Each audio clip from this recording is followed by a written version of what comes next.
Hello and welcome to the latest episode of Weekend Winners in association with BetVictor as we preview All-Weather Championships Finals Day on Good Friday at Newcastle with all races live on Sky Sports Racing. Lads, we're in here on a Thursday. Declan Rix and Sam Boswell. Deck, it's a bit weird, isn't it? I'm all out of kilter. Yeah, it's a little bit weird, but sure, that's Easter. It feels like it's falling very late this year, doesn't it? But Easter eggs will still be had on Monday with a hot cross bun starter for breakfast. So, not a hot cross bun fan at all. No, pure Easter eggs. Well, you're off to a bad start this week. best Easter egg out there, cream egg for me. Oh. We're going to go for Galaxy. Oh. Galaxy, yeah. Galaxy chocolate. Lint. Fancy. Someone's doing well. Yeah, you better have a few winners this week, Rixie, if you want some lint. Well, let's hope we go better than last week, given I put up Bellum Justum of Andrew Baldings as the next best. Drifted like a barge, ran stink, and then Andrew had 4 of the winners on the card, so yeah, nice one. Definitely so. Should say other Easter egg or chocolate varieties are available, of course, out there.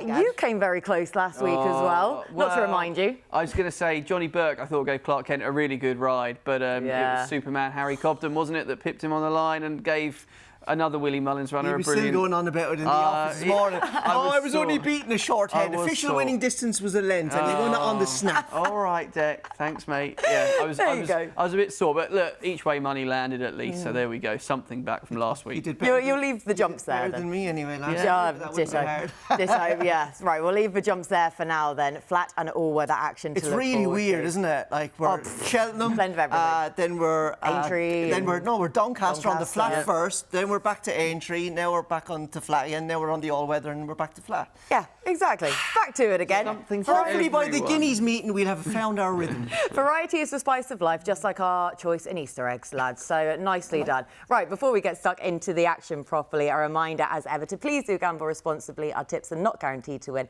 but we will still do our best to point you in the right direction. Right, we're going to begin at Newcastle with the 3 o'clock. This is the All-Weather Championships mile handicap. 4-year odds and over a mile, funnily enough. So the first race we're at least going to look at anyway. Roi de France, Boo France, is heading the way. 4-1 in this one, Deck. Yeah, competitive stuff here, and this could be a race that turns out to be a little bit messy. Don't see an awful lot of pace in the race. And, you know, if they do race that far rail like they can do, you know, it just could get a little bit messy. You need a little bit of luck, and my horse will definitely need luck because he's drawn right on the rail, Roi de France in 16. But we've got a young fella called Oisin Murphy doing this year, and he's pretty good at this game. So we've got that on our side here. I just think getting back up to a mile is really going to suit this fella. You know, he had his third qualifying run for this race. Last time out at Kempton over 7 furlongs. It was a really tactically run race. He wasn't in a good position, but it meant he qualified for the race. It meant he didn't go up in the handicap, and it was his first run in 112 days, so that should have blown the cobwebs away. This is him winning at Windsor last season. Really smart in a novice. Yeah, he bolted up there, and then he went on to Doncaster, to Yarmouth to run another good race. And, you know, after this Yarmouth run, we shouldn't forget, he was sent off 17-2 for the Cambridgeshire. Now, he was drawn on the wrong side that day, and I just think mentally he probably wasn't ready for that race, but he is growing up. I've liked what I've seen from him this winter. He looks more a straightforward conveyance. He's growing up mentally, and, you know, the Gosden teams are in good order. There was times there last season where you just got the feeling the Gosden yard weren't thriving, but they've started this turf campaign in this season very well, as we've seen. And, you know, I was going back through this fella's pedigree. He's by See the Stars out of a horse called Lily Langtry. She is from the family of Minding, Tuesday, Empress Josephine. All 3 of those are classic winners. I think it's fair to say he's better. He's bred to be better than 104. So, Roi de France, for me, merci beaucoup. Yeah, I'm also going to be waving the French flag as well here. It's a bit soon, though, isn't it, for me? But anyway, we're going to shelve my bias and prejudice to a side for this one because, yeah, Roi de France for me as well. And it's interesting looking back at those VTs, wasn't it? The win at Windsor, where he just looked really smart on that occasion. Ground wasn't actually as soft as it may have looked on the visuals that day either, but he was perhaps an unlucky second at Yarmouth, as we saw there on that inside rail. The winner got first run on him, and he was never exactly gaining massive amounts of ground towards the line, but he was always just pressing up there, and I agree that the mile should really see him to better effect. really game genuine type. And as you say, when you look at the Cambridgeshire, it just didn't work out for him, did it? He was in the wrong group, the softest conditions he had actually faced in that as well. And he was just still learning on the job at that point in his career. So Roi de France, I can massively forgive him for that. And as you say, he's come back in even better form on the all-weather, and he's run up to a very top-notch level in the 2 subsequent starts, including that 3rd at Kempton last time out, dropping to the 7 furlongs, where, again, just had a bit too much to do, didn't he? Yeah, and it was a really tactical race. I think James Doyle gave the winner a good ride. I think the finishing speed percentage was like 107% or something like that. So he was a little bit far out of his ground, but it meant he had a nice, easy prep, and he should step forward for it. So, interesting. Your France or your French prejudice, is that a Brexit thing or a football thing? Oh, very much excuse me. A football thing. All right, good. Not very much so at this point. Yeah, at this stage anyway, on the quick turnaround from midweek, of course, then. For Roi de France, same mark as last time out for Declan Rix. Sam, who are you with? Yeah, I completely see your angle, and obviously it seems to be 4-year-olds to the fore here, doesn't it, in terms of market support? Stormstar and Destructive. Kingdom Come, for me, I'd be really concerned about that, how that horse starts. Ross is going to have to really be on his mettle. He's dwelt a couple of times now, hasn't he? I think that could really cost him. But it's actually Popmaster. Of course it is. Yeah, there we go. We are back. Had to be. The puns write themselves for you guys. You got there before us and fuming.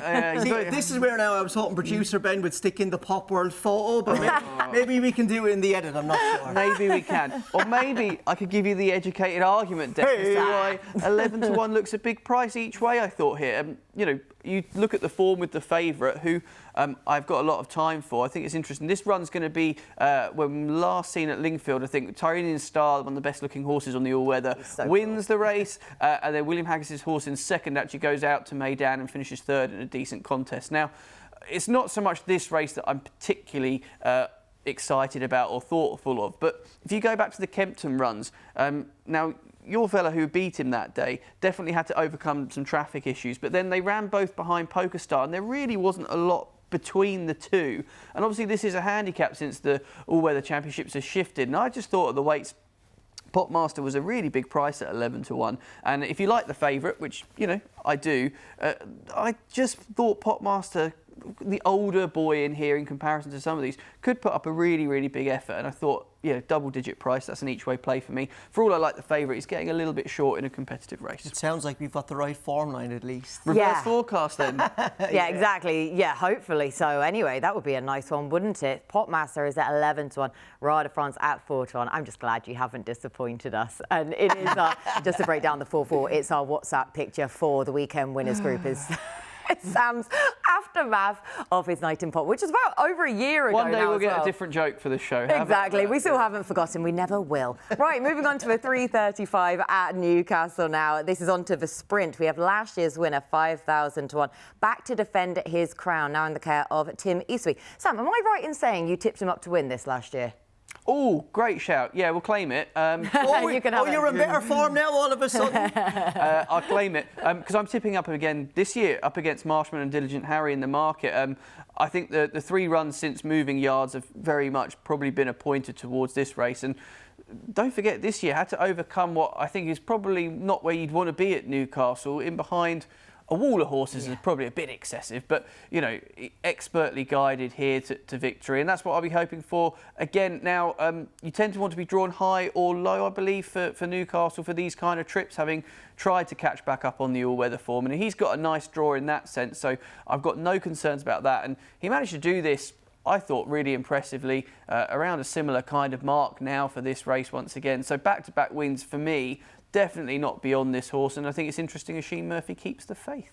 Yeah, very much so. At 6 to 1 for 5,000. Interesting. Sam mentions there about the track. I did go back and watch replays from Newcastle's last meeting last week, and it seemed they definitely came stand side, maybe more to middle, but if you were out in the middle of the track, it seemed like you had a fair crack at things. So I think at the moment the track is riding fair, because there's definitely been stages there where the stand side rail has been quite a significant bias. So thankfully, on the recent evidence, the track looks like it's riding fair. It's interesting how it goes, isn't it? As you say, the stand side has generally been favoured good throughout the winter. However, as we see, the congestion that then gets caused as we move through the card at Newcastle can allow down the centre of the track the space to open up. So it's weird how it even shifts throughout the majority of a card at Absolutely, Newcastle. and I think even during the winter times, the prevailing wind there is generally a headwind. Yeah.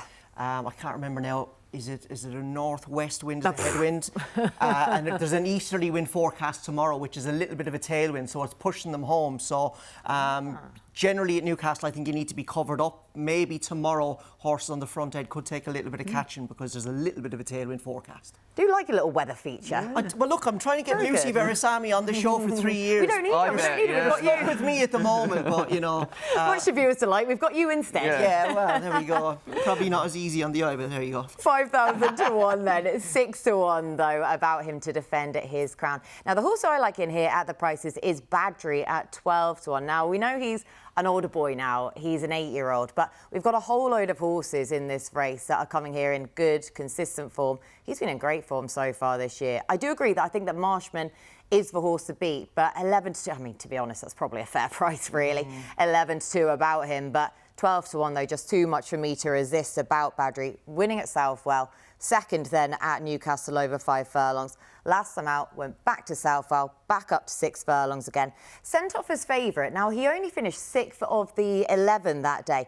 But we're going to see here, he was making really good headway in this. 5,000 to 1, we never stop in here as well. But Badri, just when he was making his headway against the near side rail, 2 furlongs out, he got badly hampered at the furlong marker. Just look at all of that congestion that's going on there. Not ideal. We know that you take your medicine in these sorts of races, and you're going to have to again on Friday. But you could just see at this point that Jason Hart completely accepted the situation, looked after him thereafter. So just draw a line straight through this run, running off the same mark. Still £7 above his last winning mark, but he's proven that he's capable of running up to that mark. So for an each-way play, back over a winning course and distance, I've got to be with Badri at 12's deck. Yeah, a bit of a bonkers race, isn't it? Yeah. I had a long short list here. And one thing I did notice going down through the races, there's 3 horses in here carry first-time headgear, and 2 of them are kind of close to the top of the market there. Diligent Harry is going to have first-time headgear, and so is William Twee. And William Twee is a horse I have been itching to see in cheek pieces, because in the middle of his races, sometimes he can race a little bit lazy and get a little bit lost. But I'm not with him, so I might have a little saver on him. But I'm with his stablemate, Heathcliff. One for Wuthering Heights fans, if like me. How well coached have you, Dave? Yeah, I do every now and again. Do you have to Google that? No, I did it for my Leaving Cert English, so I remember old Heathcliff quite well. Not that I was any good at English or anything really. Anyway, as per on the show, we digress. I went with his stablemate Heathcliff just because he's got a more lightly raced profile. I think he's only had 12 runs for a 4-year-old. You know, James Fanshaw's a really good trainer at progressing these sprinters up through the handicap ranks. You know, the Tin Man, all those kind of horses. You know, what was the horse that won Ascot last year? Champions Day, Kind of Blue, was it? There's another one, James Doyle for Wathnan Racing. He's got a really good record. But this horse has been so unlucky this season, and you can see him here now, just trying to pick him out. Getting caught in traffic in the Whitecap just behind Marshman.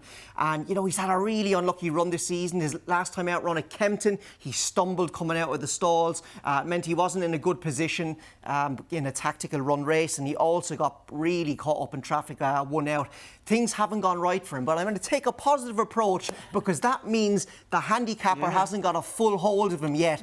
And Newcastle absolutely is his track. I think he's been here 3 times, and he's got form figures of 2-1-4. So he clearly goes well here. And I wouldn't read too much into Fanshawe stable jockey Daniel Muscott not riding him, because I don't think Daniel can do the weight on this fella.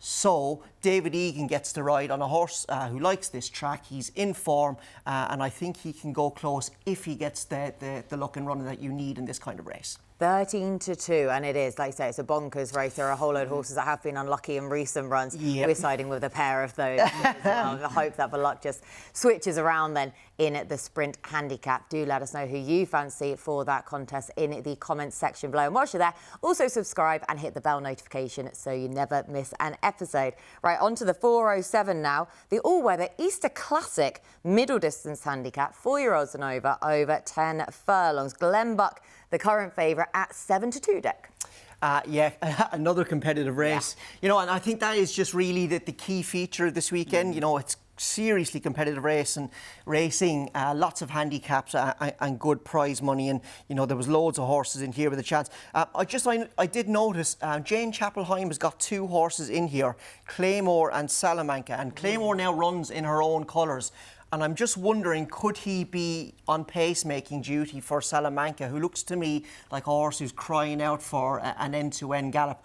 I'm hoping that's not the case, because the horse I like, Charlotte's Web, the better, the more tactical the race, I think the better it'll suit her, because she's got plenty of class, plenty of gears, and you know, while this is going to be the toughest race of her career, you know, against boys again, Liam Wright is a 5-pound claimer taking weight off her back, and I just think when you factor that in, she's still handicapped to go very close at, and she is a course winner here at Newcastle, and indeed she is an all-weather specialist. Now, if you backed her this day, get the sick bucket there, because you probably still can't believe that you were beaten here. Gets to the front, perfectly delivered, just at the furlong pole. Looks like she's going to absolutely bolt up, and then she gets chinned on the line. And I'm just wondering, was that maybe just a little bit of a lack of stamina, or was she running out a bit of petrol, or she got a little bit lonely? But look how far the first 2 have pulled clear of the rest. Maybe she was idling a little bit, but I think when you factor in Liam's claim, you know, she's definitely got a chance, especially if it's more of a tactical run race. You know, it's a big ride for Liam. I think it's a £175,000 handicap, so hope he goes well, and not just because I've backed him. Is that another book you read at school, Leaving Cert? Charlotte's Web, no, I'm all out of that. What was that, like the Spider-Man spin-off or something, is it? I mean, I've heard it dubbed as other things. There's different synopsises that I've heard, but a Spider-Man spin-off is Where We're Going to Leave Your Imagination, or Charlotte's Web then. And speaking of school, you went to Harrow, did you? Are you with that old Harrovian here? Very good, Dec. No, just well spoken. Parents couldn't afford these posh schools. But, old Harrovian, yeah, listen, 92 second favourite, and certainly has his claims. I thought Glenn Buck might actually be the one, if I was putting my bookmaker hat on, will possibly see a lot of money and shorten up. I can just see people really falling for the profile of the horse. You know, a 6-year-old that's only had, 5-6 runs, 2 of those successful in the all-weather after, that mammoth break of 660-odd days. Clearly had issues, but I wouldn't let that put you off your liking. But for me, I just thought 7-2, you do need a little bit of luck around Newcastle.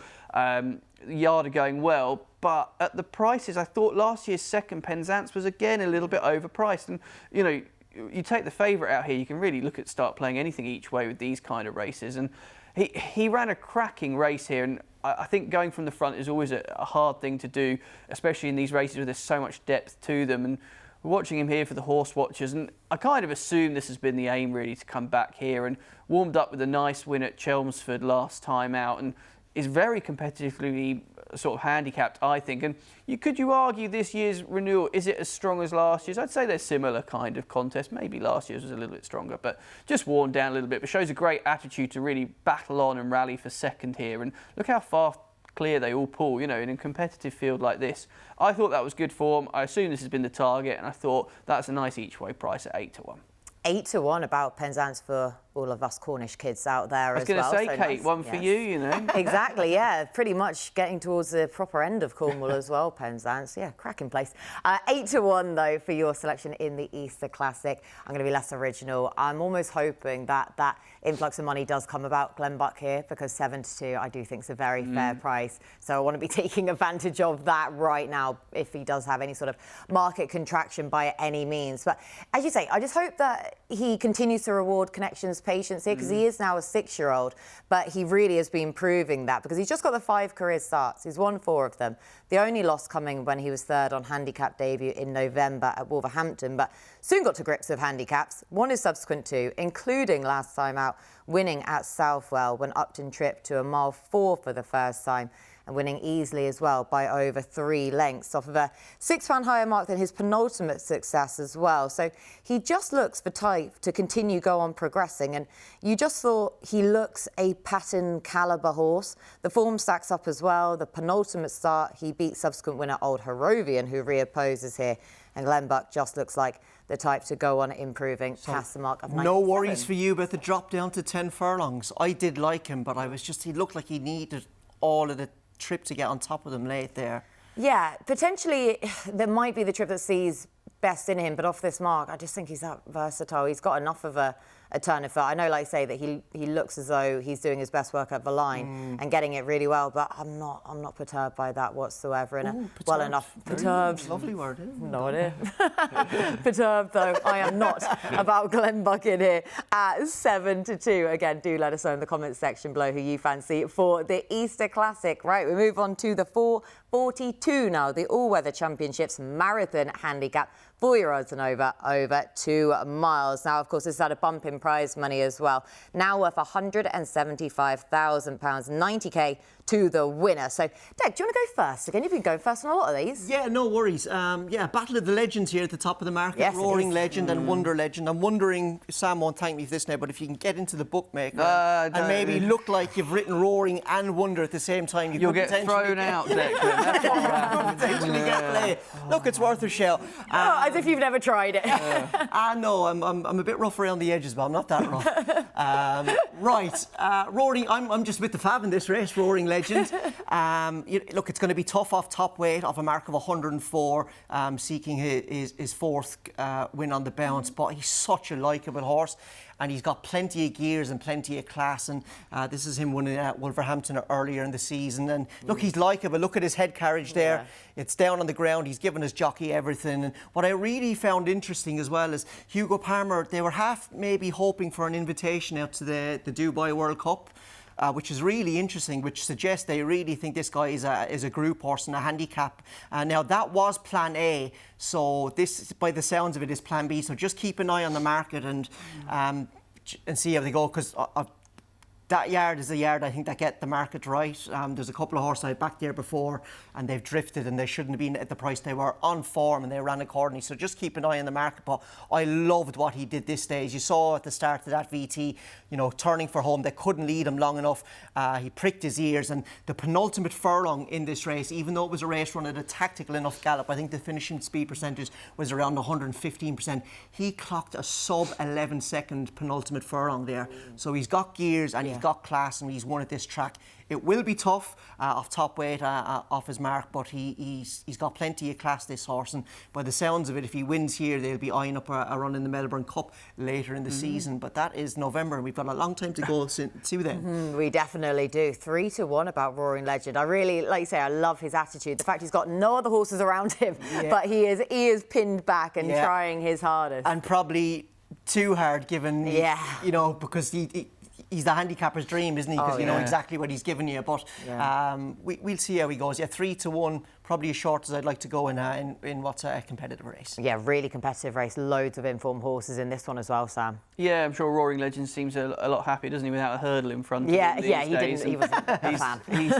He's really relished it, and I can understand why he's market leader. He should be, but I thought there was an interesting piece of form between Wonder Legend and Plage de Havre. Andrew Balding and Oisin Murphy, when they team up at Newcastle, seem to always go well, and the team, as Declan's alluded to, have done really well in the last week or so. They're flying really high, and this horse, I felt here in this race that we're going to watch back, it drifted in the market, Andrew Balding's horse, when I went back through my notes, and I thought it was just a bit curious that Wonder Legend is a good winner here, but I just think there could be a bit more to come from Andrew Balding's horse, especially if this run is one where potentially the horse was needing it. I really, really want to see how he gets on. I think the market vibes would be something to certainly note here, but I'm convinced that there's a bigger run in him. Obviously, we've only seen him up to 1 mile 6 as well, so he's got to prove that he can do it at the trip, but he's relatively lightly raced. He's relatively unexposed. Team are in good form, and I felt like, what are we, around 11-2? Yeah, I kind of felt like there was a price that was worth playing against a favourite that could get a little bit shorter here. I thought the winner that day was given a brilliant ride by Holly Doyle. She took it up there, I think, with a mile to run and just got first run in the field. Yeah. And he done well. We've actually, at theraces.com, we've commissioned a stable tour with Andrew Balding, which I think is going to go live this morning, Thursday. So, excellent. Please make sure you check out atheraces.com to get Andrew's comment on that horse. I think he likes him. Nicely done, nicely done. And one thing I would say is we keep forgetting, because it's only, year 2, 3 of the handicap change here. Obviously, you get into the finals day, you might not want to have played your hand, shall we say. You might need a little bit up your sleeve. And I feel like with Wonder Legend and Plage de Havre, I think they will reverse form. Whether Plage de Havre is going to be good enough to win this, I'm not so sure, but I think at 11-2, I'm happy to take the chance. Yeah, same. I am as well. Like you say, I know that their prices are closer together than ideally I would have maybe liked here between these two opposing horses. But when we talk about weights and measures, we look at the ride that the winner was given that day as well, Wonder Legend. Then Plage de Havre is going to be the selection for me as well. Again, consistent, likeable type. For all, he's only won one of his 6 career starts so far, but he's always just been there or thereabouts. And that win was on his penultimate start at this track over a mile 4. But he was then upped in grade, though, wasn't he, to the Class 2 handicap last time out, and upped in trip again to a mile 6 for that also. So that is the furthest he'd been in his career. But when we just saw it in the VT previously, he was 3 lengths behind Wonder Legend there. Wonder Legend was given Plage de Havre £5, whereas now he's having to give him £10 for that 3-length win. So again, we're talking weights and measures. But also £10 over this trip is quite a lot. Isn't it just? Yeah. But that's why I kind of wanted it factored into the price, and it is to an extent, but maybe not quite as much as I really wanted here. But yeah, Plage de Havre then, considering he's unexposed, and a more true run race is just going to see him to better effect.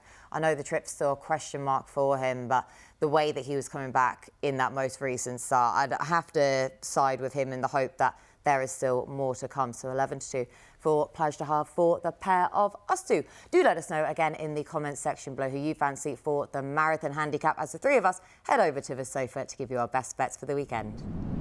Right, the crucial part now, our best bets for Good Friday. And Sam, we have our boost back. Yeah, how about an Easter egg for the Easter show? Nice. We're going to bring back the boosts. We'll do some anti-posts as well. You can't eat value and you can't eat a boost.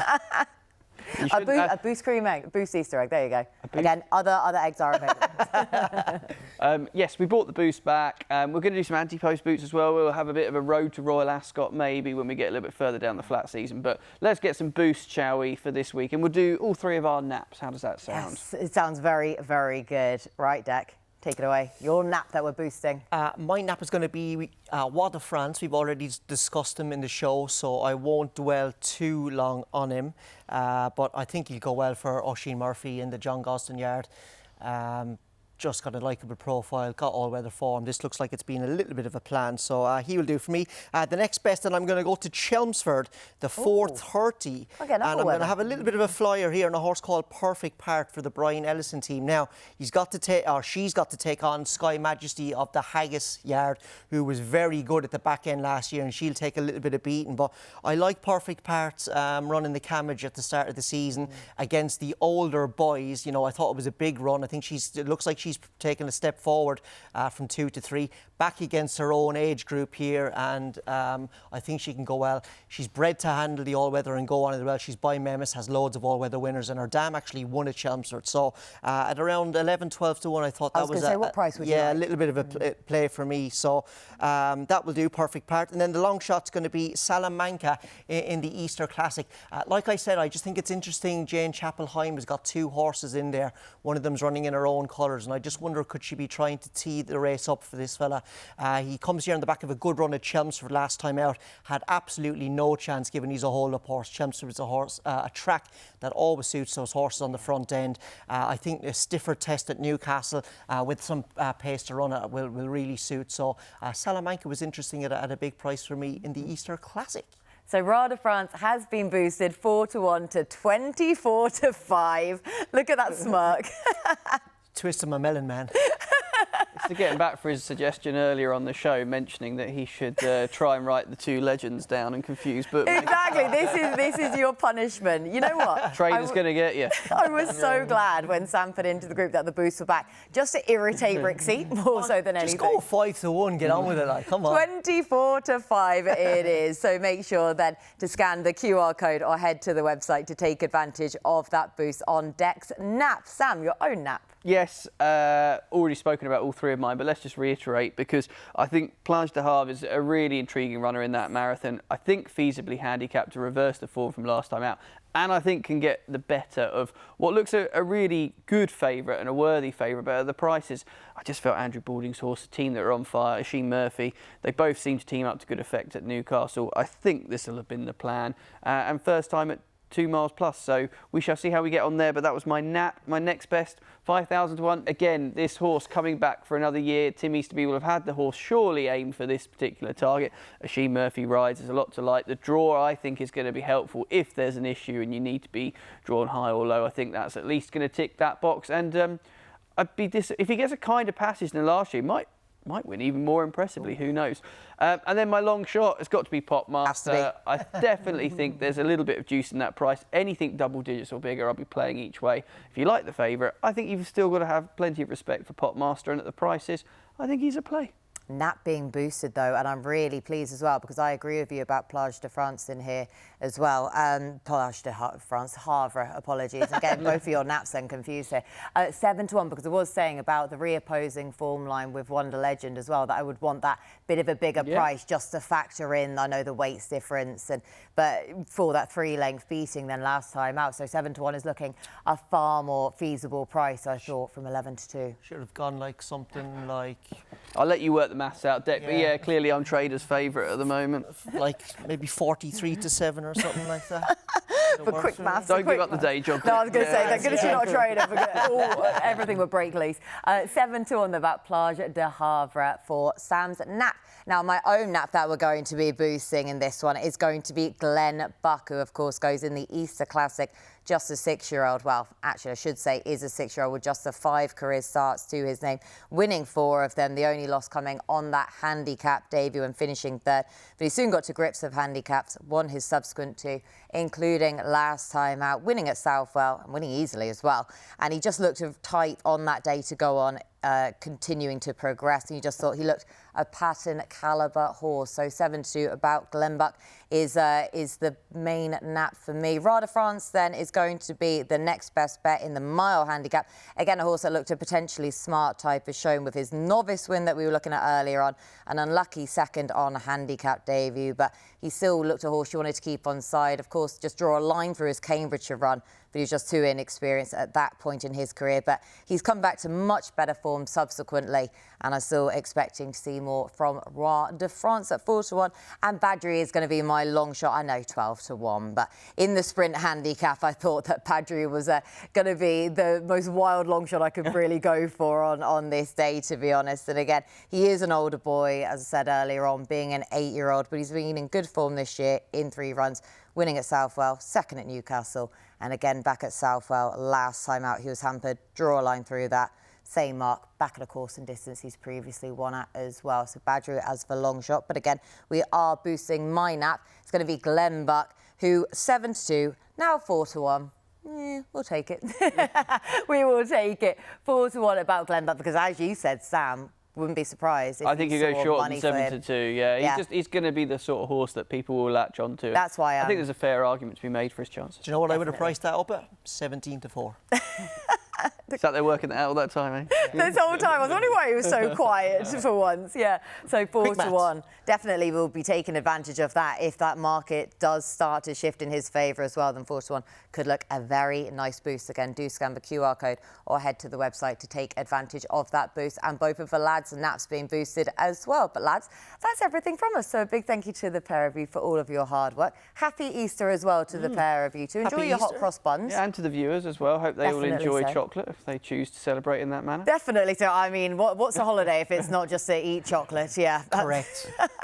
Couldn't think of anything better than having an Easter egg and backing the Irish national winner at the same time. Oh, there you go. Perfect Easter Monday. You haven't given us the Irish national winner all the same anyway, but so we might... Go on then. Have you got one? No, I haven't got one. Our producer's asking for it now, desperately. The nap of that whole scenario will be me definitely eating an Easter egg. Eating body weight in chocolate, right. So much to look forward to then this weekend. And do have a wonderful Easter weekend yourselves. We'll be back next Friday to preview the jump season finale at Sandown.